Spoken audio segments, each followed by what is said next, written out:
must be our goal and our guide. And all that we strive for as a human family, dignity and hope, progress and prosperity, depends on peace. But peace depends on us.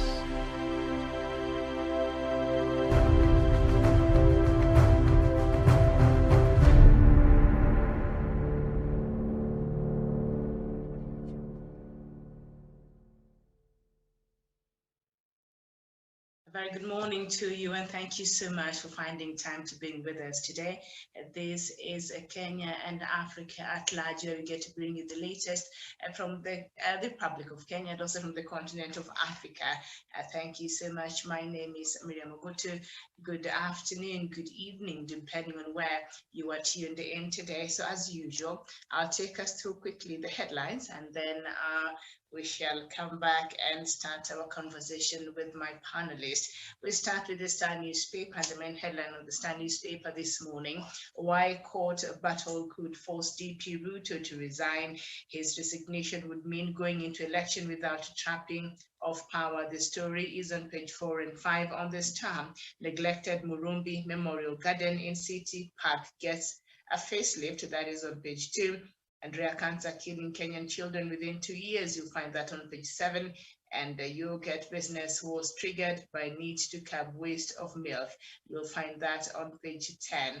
And of course, Umtata wants sections of law giving him exceptions are nullified. So the main story there on the Star newspaper. We turn our attention to the Daily Nation, and the main story of the Daily Nation: more Kenyans sink into poverty. That is according to a report. A new report by the Kenya National Bureau of Statistics shows that the number of Kenyans living in poverty has jumped by 15% points between 2014 and 2015. That is a special report on page 7 on the Daily Nation. And then Raila accuses Deputy President Ruto of divisive politics. I think with the sentiments that Linturi said the other day in the Eldoret rally on page 5 of the Daily Nation, and Linturi spent second night in police cells. That is on page 6. And coming soon, cargo train to Malaba border, and freight services between Naivasha and Malaba to start in next 2 months. That is on page 10. And big boost to local cancer diagnosis. The one-of-a-kind facility gives a sign of relief to patients who have to travel abroad for cancer treatment. That is on page 10. And coalition's bill battles head to Senate starts today there at the Senate, and that is on page 6 on the Daily Nation. On the Standard newspaper, Ruto feels heat over Linturi, whips allies, and Deputy President moves to tame hate speech in UDA rallies as court detained senator overnight. And I think that will still form subject of our discussion this morning, page 8. And hand of God saved me after 72 hours buried in gold mine. That is on page 3. And governor set to exit with 104 billion Kenya shillings pending bills. That is on the Financial Standard. And Uganda schools reopen after 2 years of closure. That is on page 5. A big battle for parties bill Senate today. That is on page 9. So basically, that is what we have on the front pages of the leading newspapers this morning. I'm joined by Sharon Gitonga, our in-house analyst and also public relations expert from Nairobi. Sharon Gitonga, very good morning to you, and thank you so much for finding time to be with us today. Thank you very much, Miriam, and a very good morning to you from the headquarters in Nairobi, and to all our viewers who are watching us, whether it's in Kenya, Africa, and the entire globe. It is a pleasure to be part of this show. Good morning.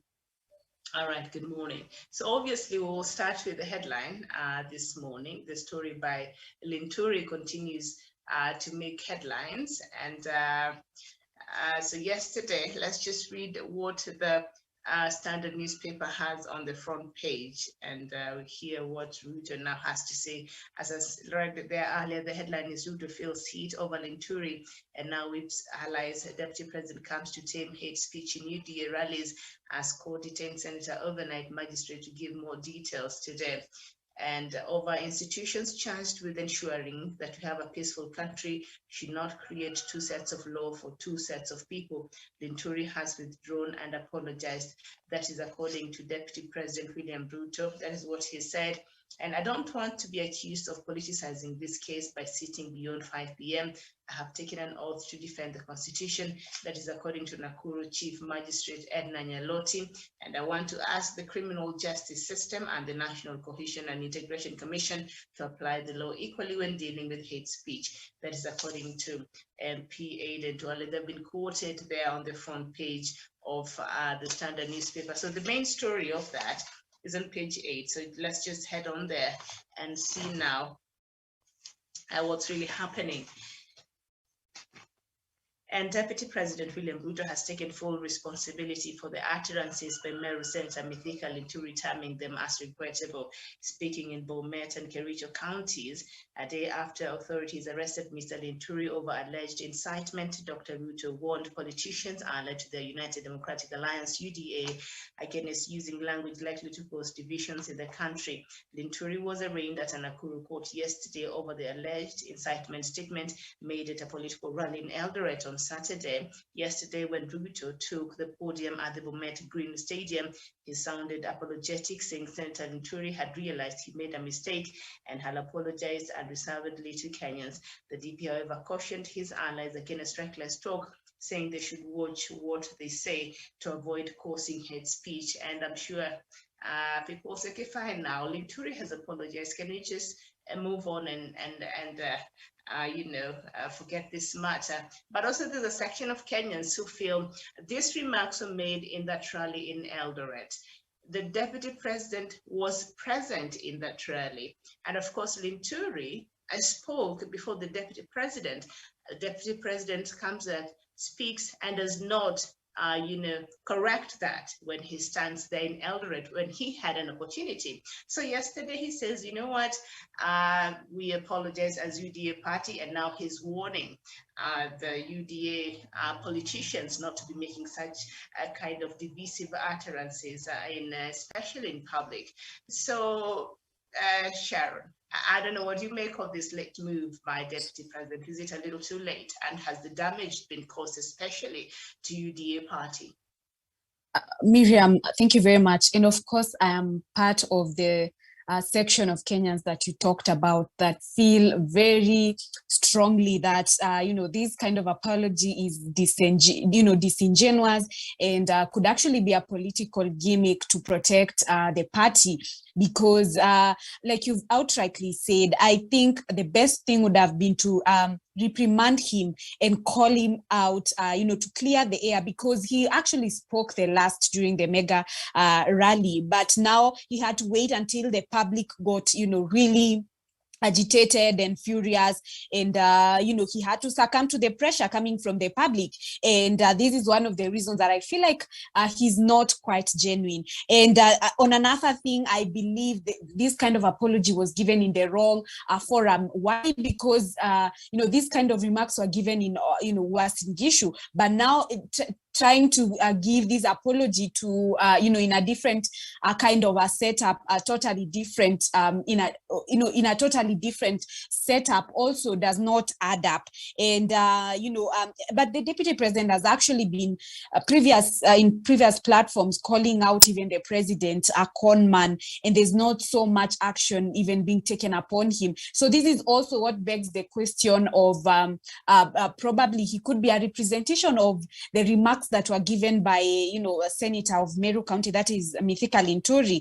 And even I think over the weekend, the senator of Kericho was also heard calling out the Indian MP who is, I think, in Uasin Gishu. And I mean, there's so much that has been said, especially coming from the UDA party, and very little that has been done. And I've also had a section of Kenyans trying to call out, Junet Mohammed, and trying to ask then if the kind of remarks that were given, why was it that, the party leader, that is the former prime minister, didn't do anything about it. And if I can take you back to the kind of remarks that were actually put across, everyone will agree that they were divisive. But one thing I would really credit the ODM party is that they were quick to actually distance themselves from the kind of remarks, and they actually said this is not what the party stands for. It is not anything that is inclined in the ideologies or any principles that the party believe in. And that is where I think the rubber hits the ground, because when it comes to the UDA, what they actually did, they were so quick, and the likes of Susan Kihika to say, to call, try to support the kind of remarks that was said, and trying to give a counter narrative to justify their own, and now trying to even sanitize the party because of the agitation that has been felt from the public. It is another double speak, and I think this is something that is not. This is something that should really be called out for. So for me, with all the kind of events that we have witnessed from the party at first trying to support Linturi's remarks, and now trying to sanitize because of the agitation, is another double speak. And that is why I strongly believe that these kind of remarks and this kind of apology is disingenuous, and it is a political gimmick to protect the party. Thank you. Okay, thank you so much. We've also been joined this morning by Samuel Sawish. Samuel Sawish, a very good morning to you. Good morning to you, Miriam Ogutu. Good morning to Sharon Gitonga, and of course, all our viewers watching the program. All right, so we are in the conversation at the utterances that Linturi made over the weekend. It seems as though they refused to go away. And yesterday, the deputy president came out and apologized and expressed regrets over the words that Linturi chose to use there on Saturday. But this was yesterday on Monday, and yet deputy president, as I've said there earlier, the question that Sharon responded to, the deputy president was present at that rally, and being the chief guest, he spoke the last person. So he had an opportunity to correct these remarks by Linturi in Eldoret at that moment, but he failed to do that. So will these now regrets make any difference? Miriam, for avoidance of doubt, anyone will be forgiven really to conclude that the remarks that, of course, Senator Linturi made in Uasin Gishu on that particular day perhaps had the blessings of Deputy President William Ruto himself. Because just like you're wondering, this is the same question, and the same question that Kenyans are asking out here. How come that the DP did not take the opportunity at the very podium, say, to right those wrongs that Linturi, in as far as Senator Linturi's remarks are concerned, he had to wait until, of course, there was a very huge public outcry.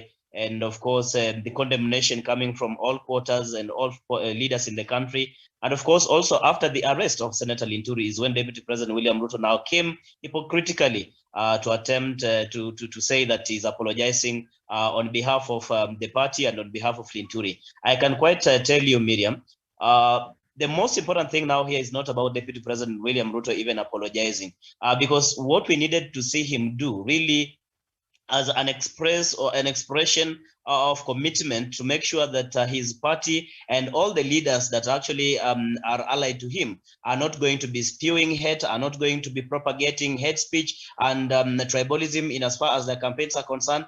He should have taken a bold and courageous move by making sure that, one, he denounces Senator Linturi from being a member of the UDA party, that his party is not even going to allow him, say, to fly UDA ticket or even to associate with him and UDA party in as far as the upcoming general election is concerned. That way, Miriam, would have demonstrated to a large extent that the Deputy President and United Democratic Alliance UDA as a party is really committed and is willing really to help us nurture the unity that we are enjoying today as a country. So Miriam, but when you see the DP coming out and saying, I'm calling upon and rallying all the UDA members and supporters not to be spewing hate speech, and without making a clear reference to what Linturi did make and what steps the party and himself as the the prefect of that particular party has taken in making sure that such kind of elements cannot be found within the UDA party or are not going to associate or move around with him. This is very, very unfortunate, Miriam. You know, what happened in 2007, 2008 is something that we do not want to be reminded of, Miriam. There are people who are still have those scars. They have not healed yet. There are people who do not even have homes as we speak now, people who lost their loved ones following the skirmishes after the 2007, of course, general election, Miriam. These people do not want to be reminded of what happened that time. And if anyone mentions that word of Madoado, Miriam, it reminds them of the bitter memories of what transpired in this country during that particular election, Miriam. So I will really challenge Deputy President William Ruto and UDA as a party to come out and demonstrate to Kenyans by denouncing Senator Linturi and any other person who is making similar remarks, Miriam, that they are not going to associate with the party and the Deputy President William Ruto, and equally so that the party is not going to sponsor them in terms of ticket to vie or fly in the coming general election. But away from that, I also agree with what Sharon has said, that we want to see impartial approach when it comes to investigative agencies and also the security apparatus in the country. And as far as reining on these rogue elements, it does not matter which part of the political divide these leaders belong to, be it in the Azimio la Umoja or ODM, be it in Wiper, ANC, or any other party or UDA. These people must be dealt with impartially. That way, we'll be sending a message even to the ordinary Kenyans that indeed we are committed to professionalism and that there are no sacred cows, that anyone who propagates hate speech really is going to be dealt with in accordance with the law. I'm very, very happy, Miriam, that as we speak this morning, I'm aware that the MP for Kitutu Chache, that is Richard Onyonka, has equally been arrested, of course, in relation to the alleged hate speech or hate remarks that he made in Kisii a few days ago. So, Miriam, these are kind of approaches that we really want to see. But as I finalize on this, we do not also want to see leaders politicize this kind of politicize the effort by the police to try and rein on these individuals, because you've seen what politicians have come out in defense of Linturi without even really understanding that such kind of remarks could cause more damage than just having Linturi being put behind bars, Miriam. So we need to be very honest with ourselves. We need to be sincere. And when our leaders, regardless whether you subscribe to the ideology or policies, they make such remarks, they must be condemned and reprimanded equally without any bias. Miriam, I submit. Okay, thank you so much. That is Samuel Tawish from Nairobi. And of course, part of, when Ruto was apologizing on behalf of, I guess, UDA party and on behalf of Linturi, Linturi, apologized the other day. And part of his apology read like this: let me also say on behalf of Linturi, I'm apologizing, and Kenyans from all walks of life should consider forgiving him. Sharon.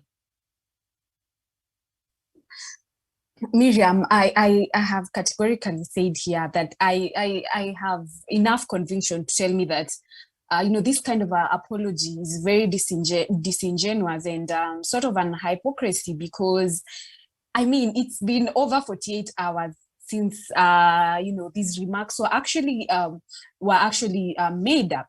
And I mean, right now it is because of the kind of pressure that is coming from the public.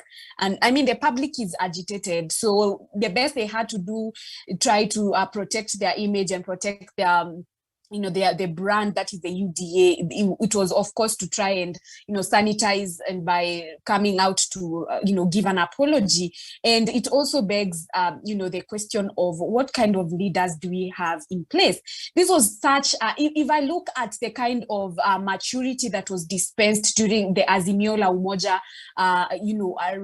NDC in Kasarani, you cannot even equate it, not even quarter of what was experienced at the mega rally launch. That was actually a bid to officially launch the presidential bid of the Deputy President William Ruto. And it speaks in so much. I expected them to talk about the ideologies and manifestos, just like the former Prime Minister even launched a series of the manifestos and the blueprints that they ought to have achieved. So when we hear such kind of remarks that were being given, it begs the question of what kind of a government are we going to have in place? Because if they walk out of the priorities that we expect in such a big launch, to hear the kind of we want to hear economic issues given, economic problems being given, economic issues. We want to hear so much. How are they going to deal with corruption? How are they going to deal with the employment? What are they planning to achieve? What does the party stand for? What kind of a statement of philosophy does UDA believe in? It's for me, that is why I stand not to be corrected, because I believe this was a disingenuous kind of apology. And even given the remarks, and yesterday I talked about the best that would have been done is to have given a debrief. So I don't know if it is the communication team that actually failed, or it is something that was well orchestrated, because they would have given a debrief to all the speakers and tell them, what kind of this is a mega rally launch. This is what we expect you to speak. We do not expect you to utter words that are causing division. We do not expect you to utter words that are of double standards. So for me, that is why I strongly believe that these comments, and it is going to be so hard for people to even let go of this kind of comments, because as they say, history will never, history will always leave a shadow. So I think the kind of sanitization that is coming at this point may not really go a long way, and it is going to really affect even UDA as a party, and even Senator Linturi, even because I believe he also wants to vie for a certain seat. It's also going to, be a conglomeration of so many, a myriad of effects. Thank you. Okay, thank you so much. And of course, yesterday, Charles Keter became the first cabinet secretary to back Deputy President William Ruto's presidential bid, even as the DP witnessed fierce rivalry in the South Reef, signaling controversial United Democratic Alliance nominations. Mr. Keter, who is the devolution CS, told a rally in Kericho that Dr. Ruto is best suited to succeed President Uhuru Kenyatta. And we know that Deputy President and some of the politicians allied to him have had a problem with, the CSS who have been engaging, or who've been perceived to be engaging in politics that are allied to President Uhuru Kenyatta. But now he has one of the CSs there, seems to be campaigning and endorsing him. Why? That should be a problem. If it is a problem, Matiang'i is speaking, seems as though he's engaging in politics on the other side. If that is a problem for you, then it should be a problem when the CS is, first of all, attending your rally, is it, Tawish? Absolutely, Miriam, and I hope you are not quite surprised that Deputy President William Ruto is a master of double speak, and it is only it's only good that when a CS or any public servant really supports his bid for presidency or supports his ambition to become a president, but not any other candidate or not any other CS really supporting any other particular party or candidate apart from him. And I was not expecting so much from Deputy President William Ruto, in as far as, of course, the coming in of CS Keter and openly declaring, one, his support for UDA party, his support for Deputy President William Ruto's bid for presidency, and I now wait to see how Deputy President William Ruto is going to navigate out of this, because in the recent past, he's been coming out to castigate public servants, and particularly the CSS who are supporting Azimio la Umoja, those who have been seen, of course, campaigning along with the former Prime Minister Raila Amolo Odinga. So this time around, he's equally gotten the same jab. We want to see how he's going to react. How is he going really to respond to this? But William Ruto, being a man that we know, I do not expect so much from him in terms of coming out and saying, maybe even defending the position that Keter has taken. And so that is just the nature of our politics. But also, we must also get to understand, Miriam, and accept that Charles Keter, is a seasoned politician. He's been member of parliament. He was elected as senator before he was now, of course, roped into cabinet somewhere in 2014, if I'm not very, very wrong. And now that he wants to go and seek an elective position in Kericho County as the governor for that particular county, it is almost inevitable that he will need to join Deputy President William Ruto's bandwagon. I mean, that is the reality of our politics, because our politics have always largely remained tribal, and that being a perceived UDA stronghold of Deputy President William Ruto's bastion, you can only but be in his brigade. If you choose another direction, you're likely not going to be voted in. And I think that is why Keter had no choice but to come out and openly declare his support for UDA and Deputy President William Ruto. But what we want him to accept is that whether you're a public servant or not, whether you are CS or not, it does not really matter. What matters is that these individuals equally do have they have a democratic right, really, to choose whom they want to support. Because by the end of the day, these individuals will as well be going to the ballot, and they will have a person of their preference whom they will be voting in, Miriam. So you cannot say they cannot come out and openly campaign for a particular candidate. Politics is about interest, and if your interests are secured in a certain political party or with certain political leaders, then so be it. We should allow these people to campaign and join any movement that they so wish, just like Matiang'i and others have done, and so has Charles Keter. So we don't need to be too hard on any of these individuals. So William Ruto must actually follow the pride. But I wish if we allow that to happen for any CS to campaign with whichever side, we will be going against the Constitution. The Constitution is very clear, and I think there's a reason why there supposed to be that separation. So if we just allow that, we will not be allowing the violation of the Constitution here. Well, Miriam, you know, when we say that we permit this to happen, you know, we do not wield so much power in terms of even say stopping these leaders or stopping these public servants from engaging in active politics. I mean, people have been coming out to castigate the likes of CS Musheru, CS Mutahi Kagwe, CS for Interior, and others for campaigning for Raila Amolo Odinga and supporting openly Azimio la Umoja. But apart from or beyond that kind of outburst and beyond that kind of course, call from Kenyans that these CSS should not engage in active politics, what has been done? We see them continue engaging in active politics and openly supporting the candidates of their choice. And so this is something that we do not quite need to gag. As long as, Miriam, these public servants do not bring that aspect of conflict of interest. I think that is where now we should be very, very keen on. Because if you have, for example, the CS for Interior, allowing maybe some things to happen within the Azimio la Umoja movement, and when it happens in the UDA side, then he's quick to respond. I mean, that will then be attributed to be of course not to be fair enough, or not to be impartial enough. So I agree with you that these individuals really have a democratic right to choose whoever they want to support, but this must not compromise their office and, of course, the discharge of the duties that Kenyans have given unto them. Okay, thank you so much. Sharon Gitonga, your thoughts on this? Miriam, you know, they say what is good for the goose is actually good for the gander. And this time you will not feel any UDA sycophant coming out, or even the deputy president himself coming out to try and call out, you know, CS Keter, because he has actually openly endorsed, you know, him as a president. And because this time it's actually, you know, it is to his favor. And Tawish has talked about and how, you know, word has it that he's actually angling for a gubernatorial seat in, you know, Kericho County. So when they say, you know, politics is local, politics is about interest, politics is tribal, definitely to try and protect his affiliation, he had to join, you know, UDA. He didn't have an option.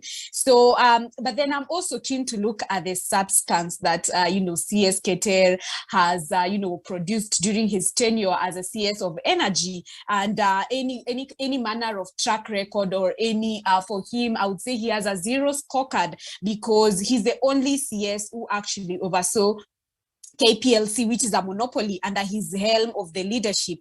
And if anything, it actually recorded loss of billions in the 3 consecutive years that he was in office. And after, you know, immediately after there was a kind of reshuffling, you've seen the tremendous, you know, task force that have been put in place. And I would now categorically say that, you know, energy has even come down. Yesterday, I paid for KPLC, and I could tell you that I mean, there is a change, and there's a positive change. And like the president said that, you know, it's not going to be a midnight sort of a change, but it's going to be a slow but sure progress. And I can tell you for sure that there has been a progress.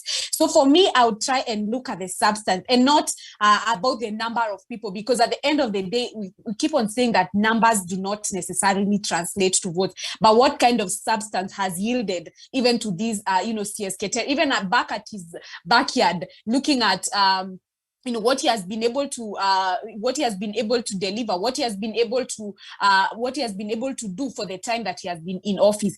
If he could not transform KPLC, how then is he going to transform his backyard? Charity begins at home. So I believe, for me, this is not going to really add any brownie point to UDA, because for him it is about interest, it is about his own ambition. Thank you.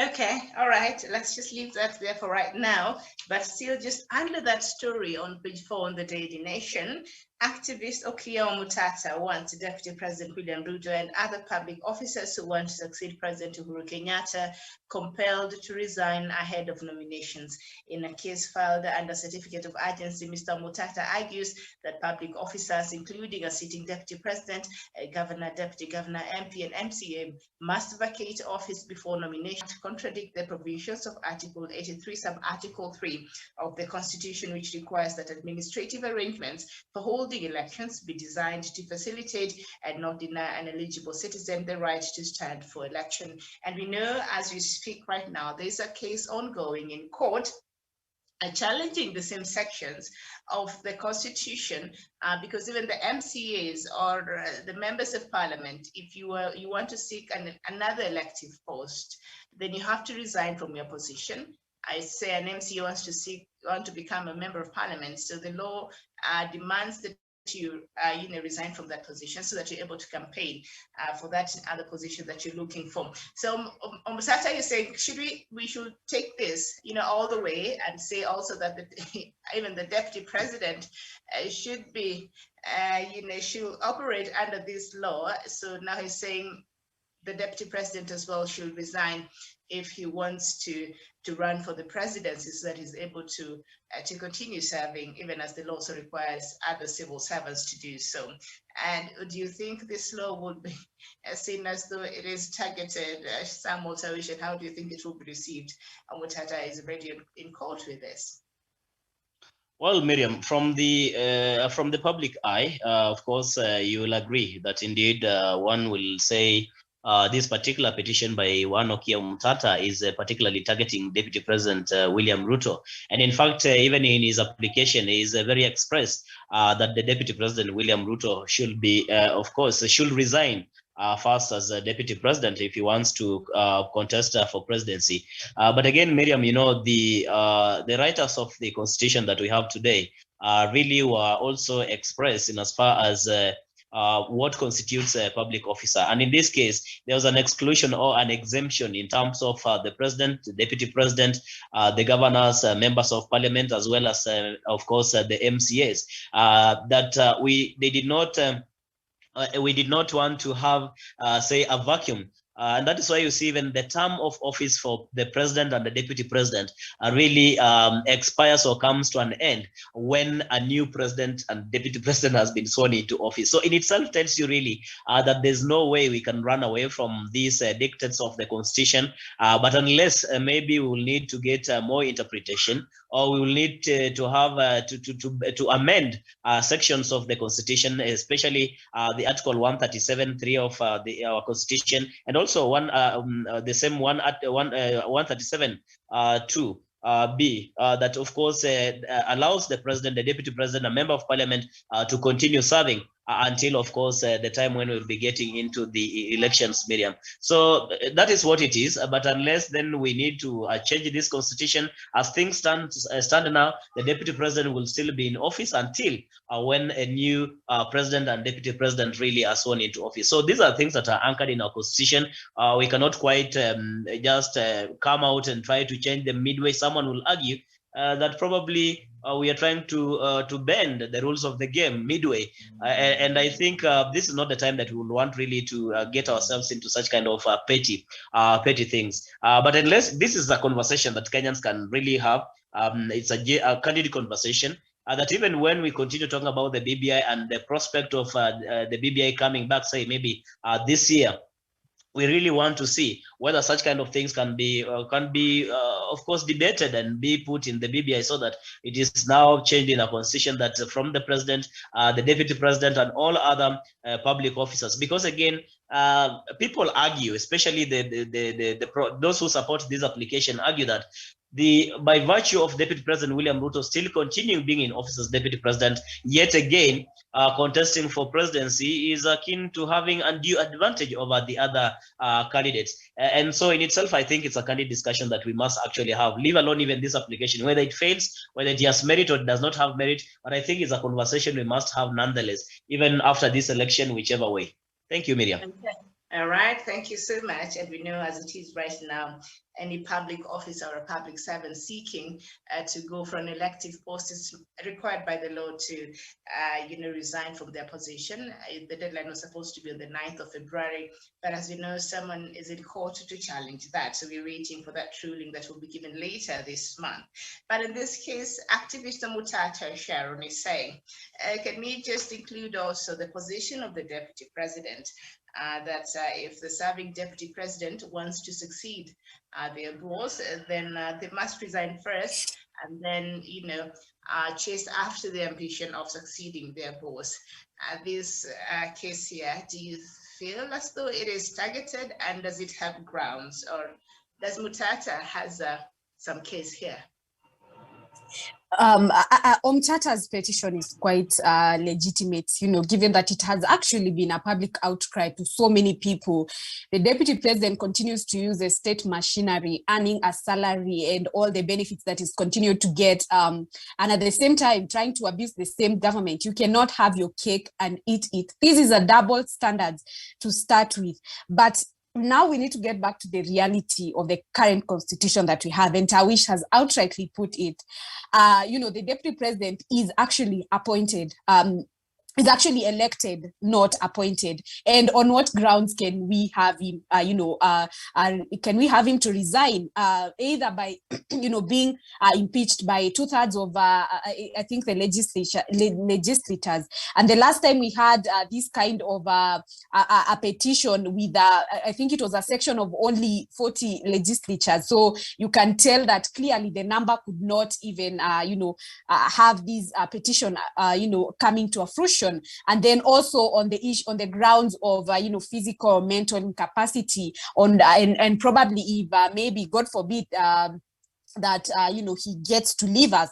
So when we look at this kind of clauses that are stipulated in our constitution, it makes things